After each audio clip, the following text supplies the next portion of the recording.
Israel और फलस्तीन का विवाद अब खत्म होने का नाम ही नहीं ले रहा है। वहां से हमास इसराइल पर लगातार रॉकेट हमले करते जा रहा है और यहाँ से इजरायली डिफेंस फोर्सेस लगातार एयर स्ट्राइक्स पर एयर स्ट्राइक्स करते जा रही है और दोनों पक्षों के बीच यही हाल पिछले 3 दिन से लगातार देखने को मिल रहा है। हालांकि ये उम्मीद लगाई जा रही थी कि गाजा पट्टी से जो हमास गुट के लोग हैं वो ईद के पावन पर्व को देखते हुए रॉकेट हमले रोक देंगे,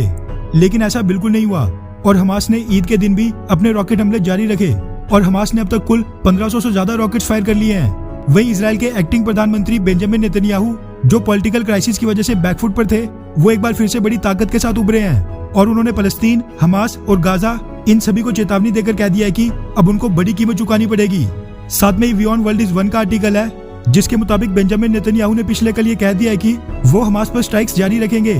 जिसको रुकने में अभी थोड़ा और समय लगेगा। इसीलिए दोनों पक्षों के बीच ये संघर्ष तो फिलहाल रुकते नहीं दिखाई दे रहा था। लेकिन टर्की, पाकिस्तान, अरब लीग के सभी मुस्लिम देश ये उम्मीदें लगाए बैठे थे कि यूएन सिक्योरिटी काउंसिल इसराइल को फटकारेगी, जिसके लिए टर्की रशिया का समर्थन जुटा रहा था और अरब लीग के देश चाइना से मदद मांगने गए थे ताकि यूएन सिक्योरिटी काउंसिल की मीटिंग में इसराइल को मजा सिखाया जाए।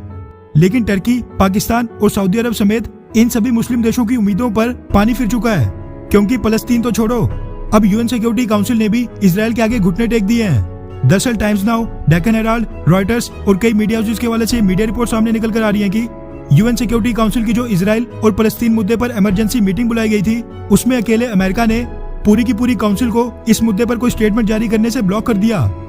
रिपोर्ट्स के मुताबिक इस मुद्दे पर यूएन सिक्योरिटी काउंसिल के बाकी सभी 14 सदस्य, जिनमें भारत भी शामिल था, ये सब मिलकर इस मुद्दे पर यूएन सिक्योरिटी काउंसिल की तरफ से एक स्ट्रॉन्ग स्टेटमेंट जारी करना चाहते थे, लेकिन एक अकेले अमेरिका ने सामने आकर डायरेक्टली इसको ब्लॉक कर दिया। मतलब कि इसराइल पर कार्रवाई तो दूर, अमेरिका आज की डेट में इसराइल को इतने खतरनाक तरीके से बैक कर रहा है कि उसने यूएन सिक्योरिटी काउंसिल को इस मुद्दे पर बयान जारी करने से भी रोक दिया। उसके बाद चाइना ने इस मुद्दे पर शुक्रवार यानी आज के दिन एक पब्लिक मीटिंग बुलाने का प्रस्ताव रखा, जिसको वर्चुअल मोड से ऑनलाइन किया जाना था, लेकिन अमेरिका ने चाइना का ये प्रस्ताव भी ब्लॉक कर दिया। अमेरिका की तरफ से दलील दी गई कि अभी के लिए इस मुद्दे पर यह मीटिंग सफिशिएंट यानी काफी है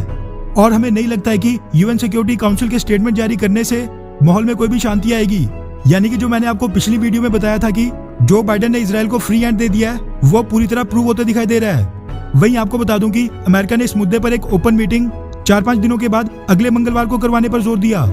यानी अमेरिका इसराइल को अभी और समय देना चाहता था, लेकिन यूएन सिक्योरिटी काउंसिल के बाकी 14 मेंबर्स का मानना था कि इस मीटिंग को मंगलवार तक डालने में बड़ी देरी हो जाएगी और फिर आखिरकार संडे यानी 2 दिनों के बाद अमेरिका भी इस मुद्दे पर ओपन मीटिंग करवाने को राजी हो गया, जिसके बाद ये माना जा रहा है कि संडे वाली ओपन मीटिंग के बाद यूएन सिक्योरिटी काउंसिल इसराइल पर कोई सख्त टिप्पणी या फिर फरमान जारी कर सकती है। वैसे उस मीटिंग में कोई भी ज्वाइंट स्टेटमेंट या डिक्लेरेशन आएगा ये तो उसी दिन पता चलेगा,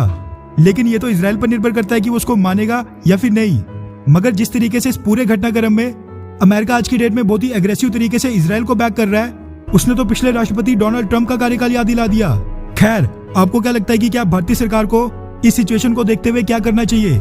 इसराइल का समर्थन या उसका विरोध, या फिर इसराइल और फलस्तीन के बीच बिल्कुल न्यूट्रल रहना चाहिए? नीचे कमेंट करके अपनी राय जरूर बताएं। अच्छा सुनो, चैनल को सब्सक्राइब करो, उसके बाद घंटी बजा देना ताकि अगली वीडियो आपसे मिस ना हो पाए। Thank you.